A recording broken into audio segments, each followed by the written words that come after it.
Nama Bapa dan Putra dan Roh Kudus. Amin. Bacaan dari Lukas 24 ayat 13 sampai 35. Pada hari Sabat, sesudah Yesus dimakamkan, dua orang dari murid-murid Yesus pergi ke sebuah kampung bernama Emmaus, yang terletak kira-kira 7 mil jauhnya dari Yerusalem. Dan mereka bercakap-cakap tentang segala sesuatu yang telah terjadi. Ketika mereka sedang bercakap-cakap dan bertukar pikiran, datanglah Yesus sendiri mendekati mereka, lalu berjalan bersama-sama dengan mereka.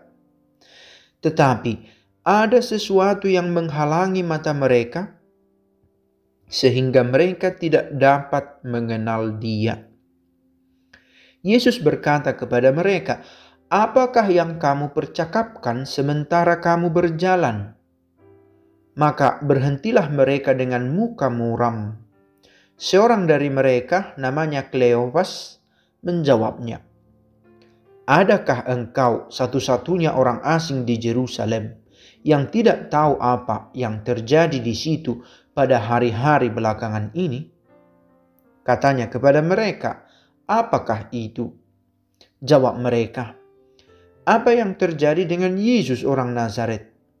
Dia adalah seorang nabi yang berkuasa dalam pekerjaan dan perkataan di hadapan Allah dan di depan seluruh bangsa kami. Tetapi imam-imam kepala dan pemimpin-pemimpin kami telah menyerahkan Dia untuk dihukum mati, dan mereka telah menyalibkannya. Padahal kami dahulu mengharapkan bahwa Dialah yang datang untuk membebaskan bangsa Israel. Tetapi sementara itu telah lewat 3 hari sejak semuanya itu terjadi. Dan beberapa perempuan dari kalangan kami telah mengejutkan kami. Pagi-pagi buta mereka telah pergi ke kubur dan tidak menemukan mayatnya. Lalu mereka datang dengan berita bahwa telah kelihatan kepada mereka malaikat-malaikat yang mengatakan bahwa Yesus hidup. Dan beberapa teman kami telah pergi ke kubur itu dan mendapati bahwa memang benar yang dikatakan perempuan-perempuan itu, tetapi Yesus sendiri tidak mereka lihat. Lalu ia berkata kepada mereka, "Hai kamu orang bodoh, betapa lambannya hatimu, sehingga kamu tidak percaya segala sesuatu yang telah dikatakan para nabi. Bukankah Mesias harus menderita semuanya itu untuk masuk ke dalam kemuliaannya?" Lalu ia menjawab kepada mereka apa yang tertulis tentang Dia dalam seluruh kitab suci, mulai dari kitab-kitab Musa dan segala kitab nabi-nabi. Sementara itu mereka mendekati kampung yang mereka tuju. Ia berbuat seolah-olah hendak meneruskan perjalanannya. Tetapi mereka mendesaknya dengan sangat, "Tinggallah bersama-sama dengan kami, sebab hari telah menjelang malam dan matahari hampir terbenam." Lalu masuklah ia untuk tinggal bersama-sama dengan mereka. Waktu duduk makan dengan mereka, ia mengambil roti, mengucap berkat, lalu memecah-mecahkan roti itu dan memberikannya kepada mereka. Ketika itu terbukalah mata mereka, dan mereka pun mengenal Dia. Tetapi Yesus lenyap dari tengah-tengah mereka.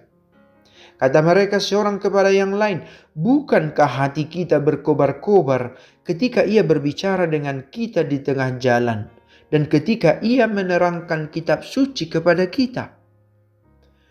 Lalu bangunlah mereka dan langsung kembali ke Yerusalem. Di situ mereka mendapati ke-11 murid. Mereka sedang berkumpul bersama teman-teman mereka. Kata mereka kepada kedua murid itu, "Sungguh Tuhan telah bangkit dan telah menampakkan diri kepada Simon."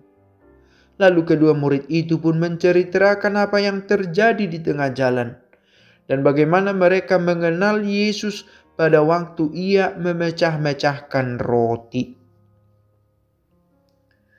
Menarik bahwa kedua murid yang berjalan ke Emmaus itu bisa menjelaskan panjang lebar tentang Yesus, siapa dia, apa yang dia alami, bagaimana kematiannya, tetapi tidak mengenal Yesus yang sedang berjalan dengan mereka. Ada sesuatu yang menutupi mata mereka. Kata sesuatu ini bisa kita maknai lebih dalam.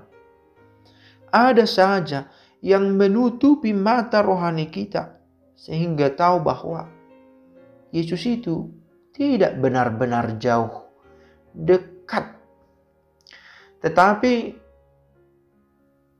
ada kelambanan, ada ketidaksanggupan mengenal dia, sebagaimana Yesus sendiri berkata, "Hai kamu orang bodoh, betapa lambannya hatimu." Hati tidak dikatakan pikiran, tetapi mereka tidak mengenal Yesus dengan hatinya, tetapi dengan pikiran. Mereka bisa menjelaskan siapa Yesus. "Hai kamu orang bodoh, betapa lambannya hatimu." Mereka menjelaskan siapa Yesus untuk hal-hal informatif. Tetapi siapa dia, bagaimana hadirnya, tidak mereka rasakan. Sebuah pengingat, menjadi sebuah gambaran juga tentang bagaimana mengimani Yesus. Apakah dalam pemahaman informasi saja, informatif, atau pengenalan pribadi. Roh Kudus menuntun kita untuk mengenal Yesus lebih baik. Bapa kami yang ada di surga, dimuliakanlah namamu. Datanglah kerajaanmu. Jadilah kehendak-mu di atas bumi seperti di dalam surga. Berilah kami rejeki pada hari ini, dan ampunilah kesalahan kami, seperti kami pun mengampuni yang bersalah kepada kami. Dan janganlah masukkan kami ke dalam pencobaan, tetapi bebaskanlah kami dari yang jahat. Amin. Dalam nama Bapa dan Putra dan Roh Kudus. Amin.